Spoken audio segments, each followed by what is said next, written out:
내 부모를 공경하라는 제목으로 말씀을 전가하겠습니다.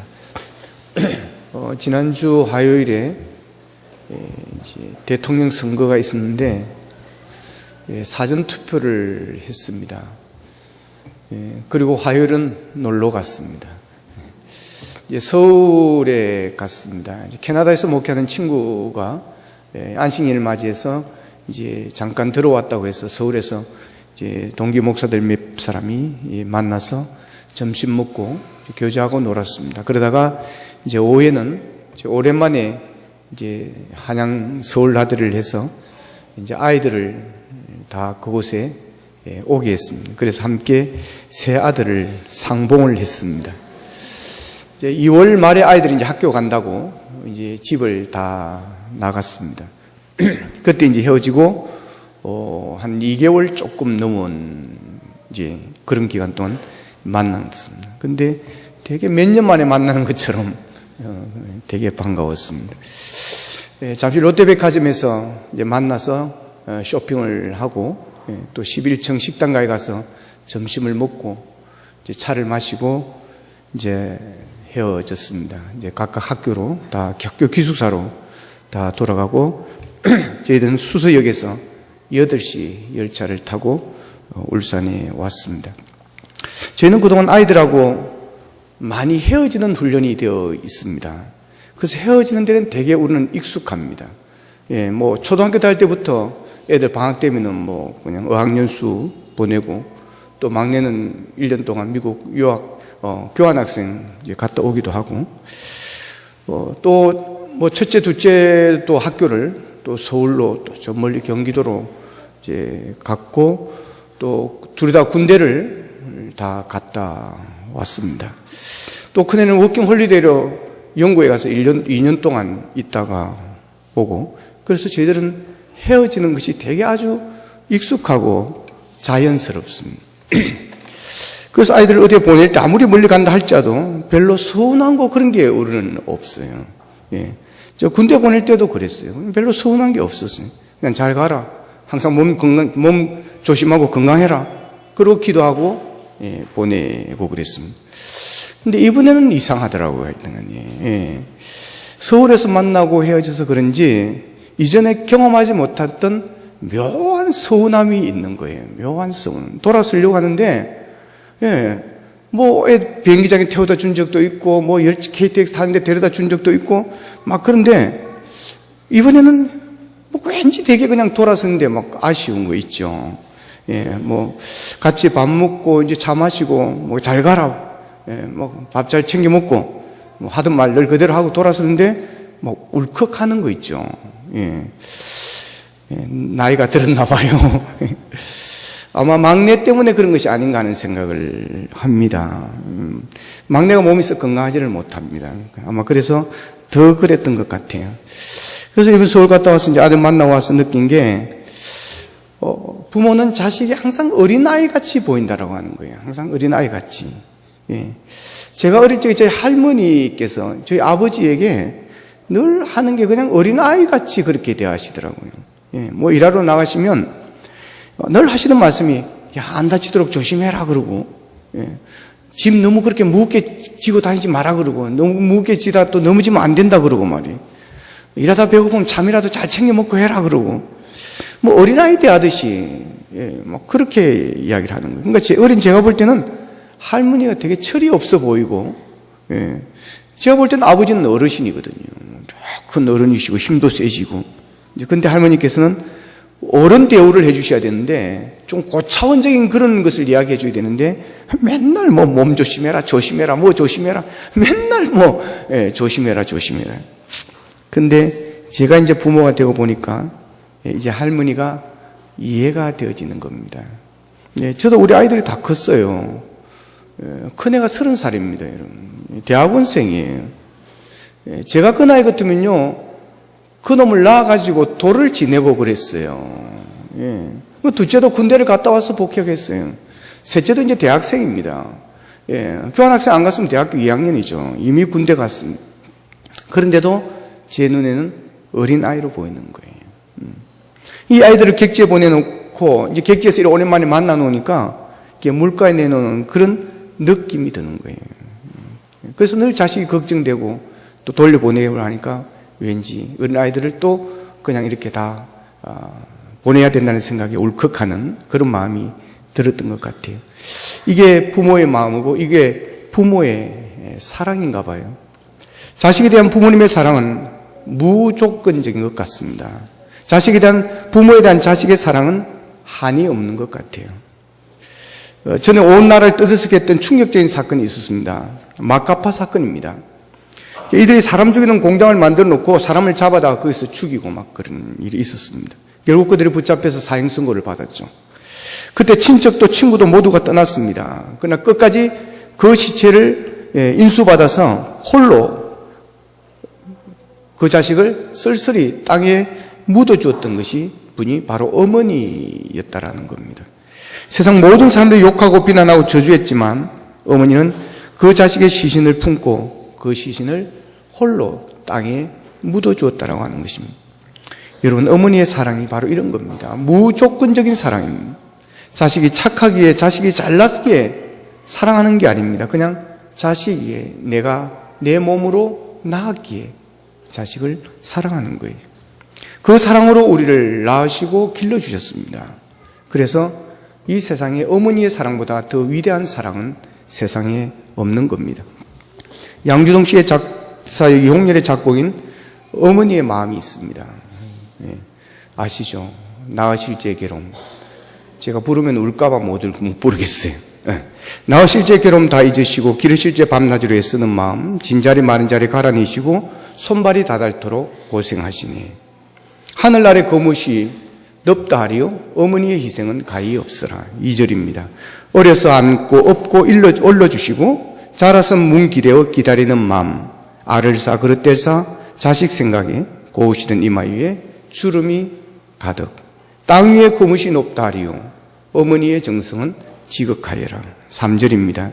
사람의 마음속엔 온가지 소원, 어머니의 마음속엔 오직 한 가지, 아낌없이 일생을 자식 위하여 살과 뼈를 깎아서 바치는 마음. 이 땅에 무엇이 거룩하리요 어머니의 사랑은 거지 없으라. 이렇게 되어 있습니다. 이 노래 정말 어머니의 마음을 너무나도 잘 표현해주고 있습니다. 하늘 아래 거뭇이 넓다 하리요 어머니의 희생은 가히 없으라. 그렇습니다. 어머니의 희생보다 더한 것이 하늘 아래 그 무엇이 있겠습니까? 어머니의 희생은 가히 없습니다. 비교할 게 없습니다. 땅 위에 거뭇이 높다 하리요 어머니의 정성은 지극하여라. 어머니의 사랑보다 더 지극한 것이 하늘 아래 또 어디에 있겠습니까? 사람의 마음속에는 온 가지 소원이 있습니다. 그러나 어머니의 마음속에는 오직 한 가지입니다. 아낌없이 일생을 자식을 위해서 살과 뼈를 깎아서 바치는 마음. 이 땅에 그 무엇이 거룩하리요 어머니의 사랑은 거지 없으라. 이게 어머니입니다. 그래서 하나님께서는 그런 부모님을 공경해야 된다라고 그렇게 말씀을 하십니다. 본문 1절 2절에 보면 자녀들아 주 안에서 너희 부모님을 순종하라. 이것이 옳으니라. 내 아버지와 어머니를 공경하라. 이것이 약속에 있는 첫 계명이다. 그럼 순종하라. 이것이 옳으니라. 당연하다라고 하는 것입니다. 부모를 섬기고 순종하고 공경하는 것은 당연한 일입니다. 하고 상 받고 하고 이런 것은 맞지가 않습니다. 이건 당연한 것입니다. 그래서 부모를 공경하라는 것입니다. 눈에 보이는 부모를 공경하지 아니하고 하늘에 계시는 보이지 않는 하나님을 어떻게 공경할 수 있겠습니까? 그래서 하나님은 땅에 있는 부모를 공경하라. 이것이 옳다고 그럽니다. 여러분, 부모를 공경하십시오. 부모님의 은혜를 잊지 마십시오.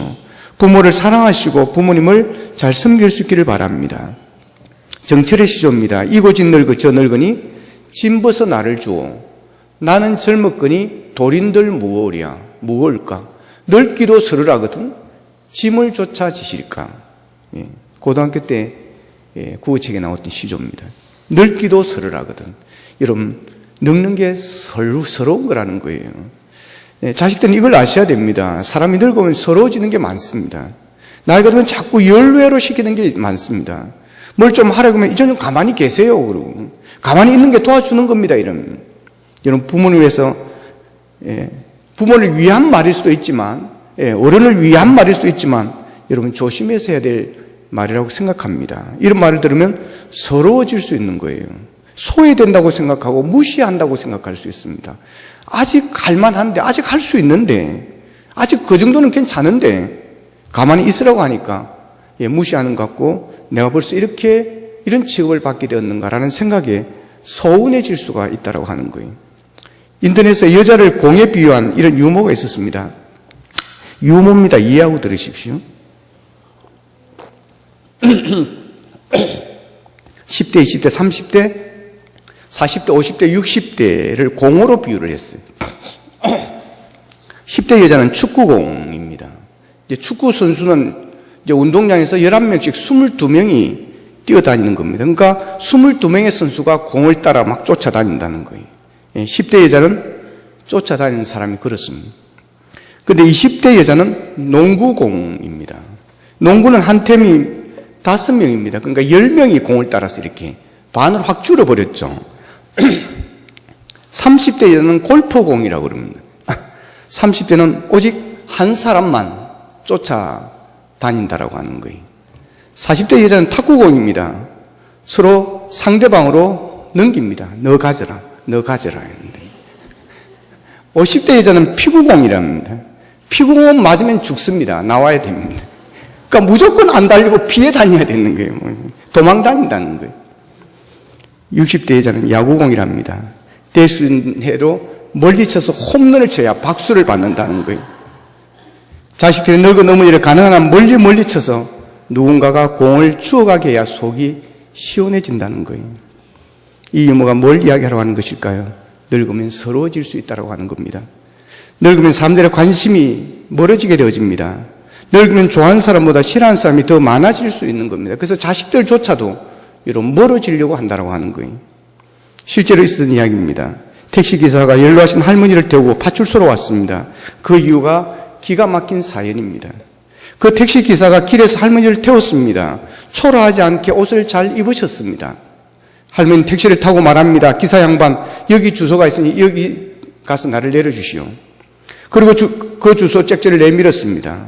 그리고 이 운전기사는 그 쪽지를 들고 그 집 근처까지 갔습니다. 가서 전화를 걸었습니다. 전화를 걸어달라고 해서 전화를 걸어주었습니다. 전화를 받은 딸입니다.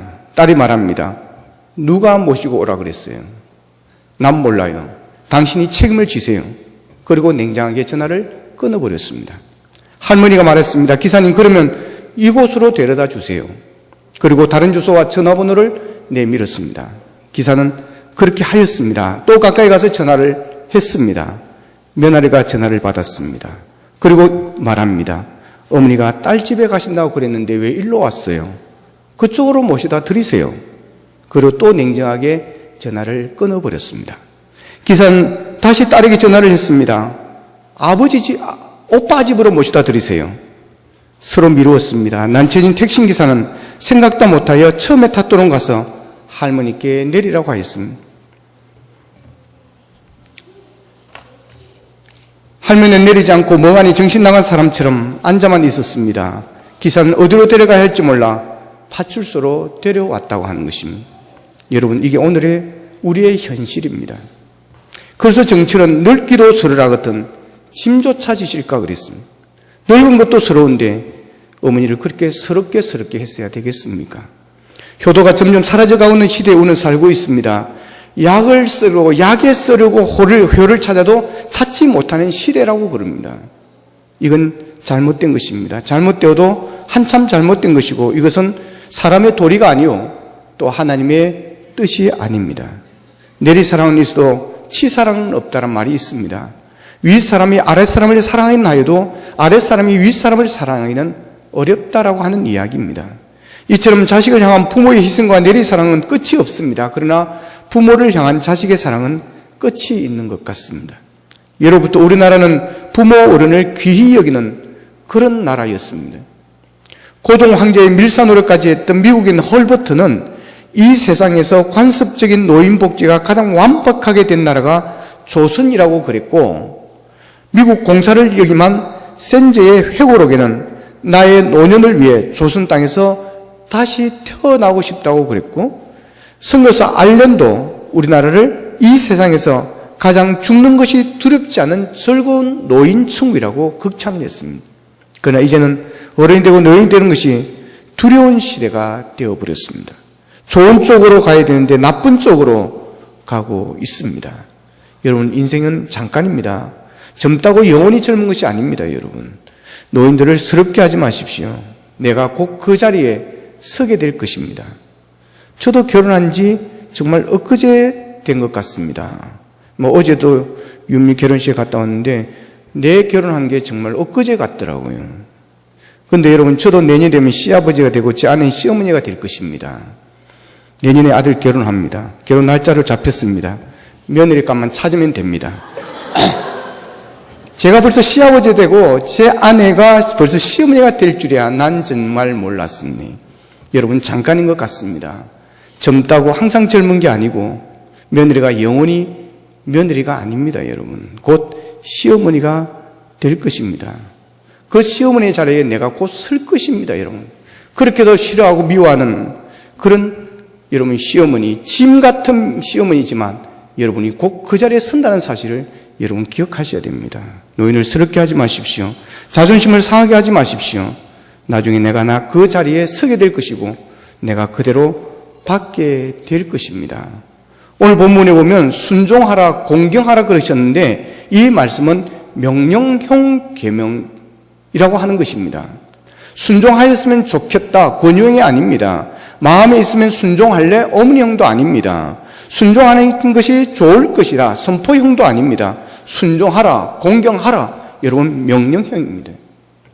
근데 성경에서 하나님을 공경하라고 할 때 언어와 부모님을 공경하라고 할 때 쓴 이 언어가 똑같다는 사실이 우리를 놀라게 합니다.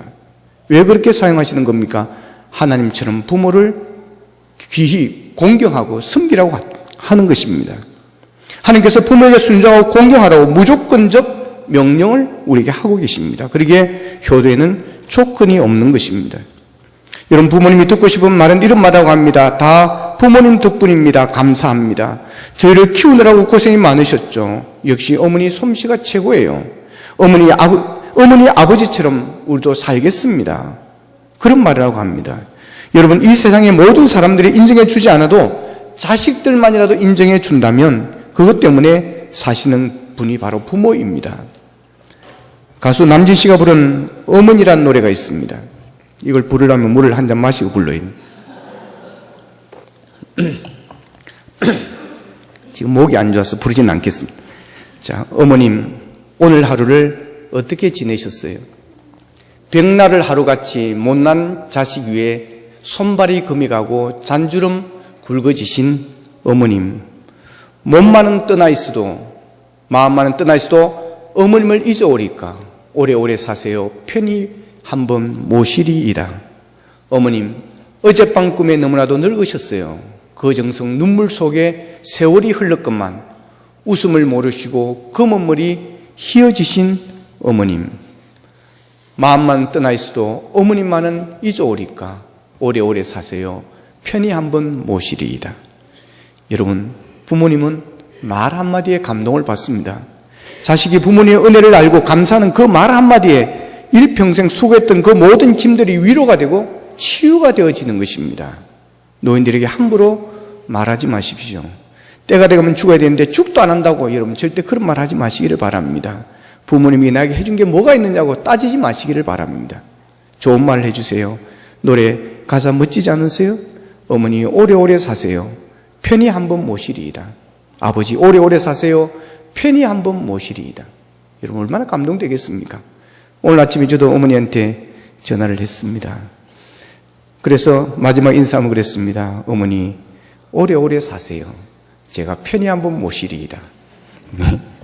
어머니 감동받았습니다. 내보고 오래오래 사는 사람 니밖에 없다 그러더라고요. 예, 여러분 부모님 이런 말에 감동을 받고 내가 인생을 헛되게 보내지 않았다고 생각하는 것입니다. 그래서 고생했던 보람을 느끼게 됩니다. 자신이 부모님에게 잘하면 부모는 고생하며 자식을 키운 그런 보람을 느끼게 되고 내가 인생을 헛되이 살았지 않았다라고 생각하는 겁니다. 그게 바로 효도 아니겠습니까? 자, 오늘 성경에 보면 부모님에게 잘하면 하나님께서 상을 주신다고 그럽니다. 3절에 보면 이로써 네가 잘되고 땅에서 장수하리라. 네가 잘되고 그랬습니다. 여러분 잘 되기를 원하십니까? 부모님에게 잘하시기를 바랍니다. 부모님을 공경하고 부모님에게 잘하는 것은 절대로 헛되지 않습니다. 하나님께서 다 기억하시고 하나님께서 보고 계십니다. 그래서 복을 주십니다. 네가 잘되고 땅에서 장수하리라. 형통의 복과 장수의 복입니다. 어버이 주를 맞이하여 우리는 부모를 공경하는 경각심을 다시 한 번 더 우리가 심어야 하겠습니다. 나 죽기에 공경하는 것이 아닙니다. 진자리 마른 자리 가라니시며 우리를 키우셨기에 공경하는 것이 아닙니다. 길러주고 입혀주고 공부시켜주고 오늘 있게 해주기에 공경하는 것이 아닙니다. 단 한 조건, 부모이기에 우리는 공경하는 것입니다. 가난농군학교 교도 10계명이 있습니다. 제1계명, 신앙을 갖게 하는 것. 두 번째, 대답을 잘하고 말씀을 잘 들어드리는 것. 3번, 표정을 밝게 하는 것. 여러분, 부모님 앞에서 표정 좀 밝게 하십시오. 4번, 궁금증을 풀어드리는 것. 물으면 알 필요 없어요. 그거 자꾸 알라 그래요. 절대 그러지 마시기를 바랍니다. 잘 설명해 드리세요. 용돈을 넉넉히 드리는 것. 6. 향토적인 음식을 해드리는 것. 7. 외모를 아름답게 꾸며드리는 것. 8. 일거리를 찾아드리는 것. 9. 친구를 자주 만나게 해드리는 것. 10. 등을 자주 긁어드리고 손발톱을 깎아드리는 것. 오늘 가셔서 부모님의 손발톱을 한번 꼭 깎아드리시기를 바랍니다. 엄청나고 대단한 것을 해야 효도하는 것이 아닙니다. 자주 찾아가 인사드리고 대화해드리고 전화드리고 때로는 손발톱을 한 번씩 깎아드려 보십시오. 그래서 어른들을 외롭지 않도록 해드리십시오. 그게 효도입니다. 노인들 사이에 이런 농담이 유행한 때가 있습니다. 어떤 노인이 개구리 한 마리를 잡았더니 개구리가 이렇게 말하는 겁니다. 노인님, 제게 키스를 해주면 제가 예쁜 공주로 변화될 수가 있어요. 이 말을 들은 노인은 키스는 그냥 전혀 못 들은 채 합니다. 그리고 그것을 주머니 속에 깊이 집어넣어 버렸습니다. 이 놀란 개구리가 투덜거렸습니다. 키스하면 공주가 되어서 공주와 함께 지낼 수 있을 텐데 왜 이러실까? 그 노인이 대답합니다. 솔직히 말해줄까? 너도 내가 되어봐라. 예쁜 공주보다 내게 말해주는 개구리가 더 좋아. 그만큼 노인들이 외롭다라고 하는 것입니다. 여러분, 어른들을 외롭지 않게 해드리십시오. 고도원의 척 부모님이 살아계실 때 꼭 해드려야 될 45가지라는 책에 보면 부모님께 크고 위대한 것을 해드리라고 말하지를 않습니다.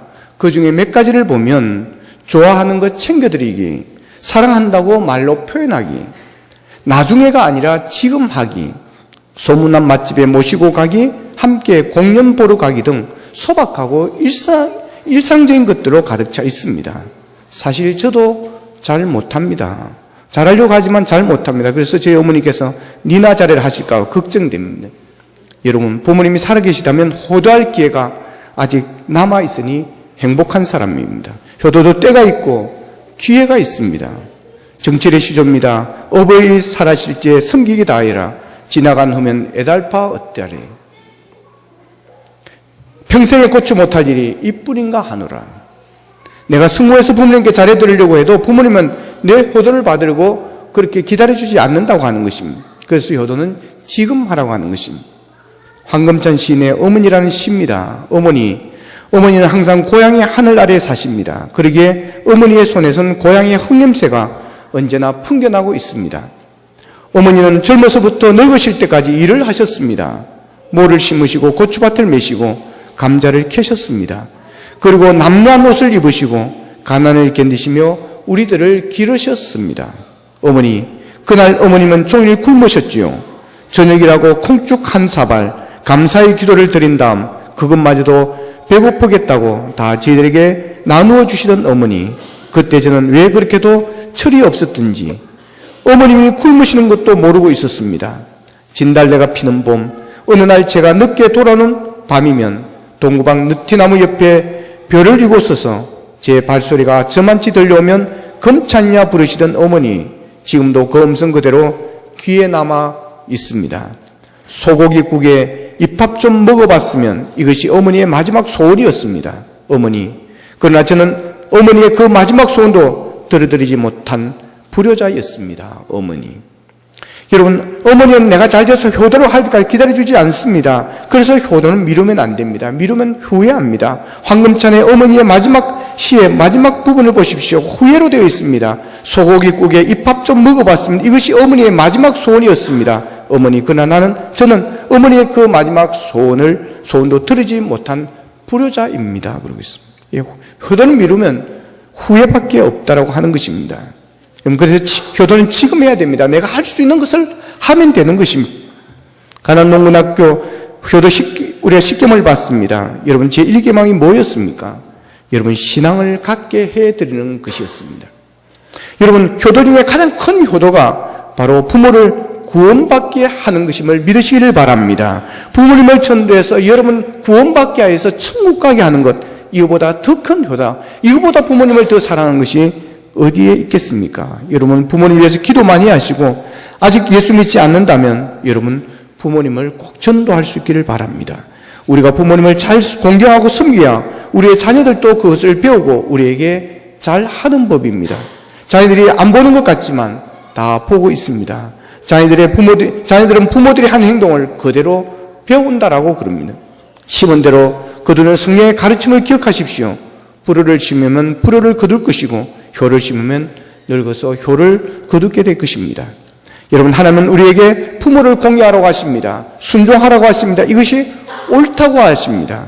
그리고 장수하고 잘되고 장수하는 복을 주시겠다고 약속하십니다. 부모님을 잘 섬기십시다. 부모님을 기쁘고 즐겁게 해드리십시다. 그래야 하나님이 주시는 복을 받고 부모님을 뜻도 행복하게 해드리는 우리 모두가 되기를 원합니다. 자녀들아 너희 부모를 주 안에서 순종하라. 이것이 옳으니라. 내 아버지와 어머니를 공경하라. 이것이 약속에 있는 첫 계명이니 이로써 네가 잘되고 땅에서 장수하리라. 기도드리겠습니다. 함께 기도하기를 원합니다. 여러분의 부모님이 살아계시다면 부모를 위해서 함께 기도하겠으면 좋겠습니다. 하나님, 우리의 부모님을 사랑해 주시고 만져주시기를 원합니다. 한평생 저희들을 위해서 고생했습니다. 하나님, 건강하기를 원합니다. 하나님, 마음이 기쁨이 있기를 원합니다. 하나님, 오래오래 살 수 있도록 주님 복을 주시기를 원합니다. 지금 몸이 건강치 못한 우리의 부모님이 있습니다. 하나님, 긍휼히 여겨주시고 잘 이겨낼 수 있도록 도와주시옵시고 믿음으로 천국의 소망으로 남은 생애를 이겨낼 수 있도록 도와주옵소서. 아직 예수님께 돌아오지 못한 우리의 부모님이 계시다면 하나님 돌아오기를 원합니다. 우리의 눈물의 기도를 받아주시옵소서. 하나님 아버지 꼭 예수님을 만나게 하여 주시고 예수님을 영접하여 아버지며 천국 시민 되게 도와주시옵소서. 하나님 부모님이 안 계십니다. 이제 우리의 이웃의 어른들께 잘하기를 원합니다. 살아계신 영적인 부모님 하나님께 우리가 잘하기를 원합니다. 하나님의 효자가 되게 도와주시옵소서. 다 같이 기도드리겠습니다. 아버지 하나님, 아버지 하나님.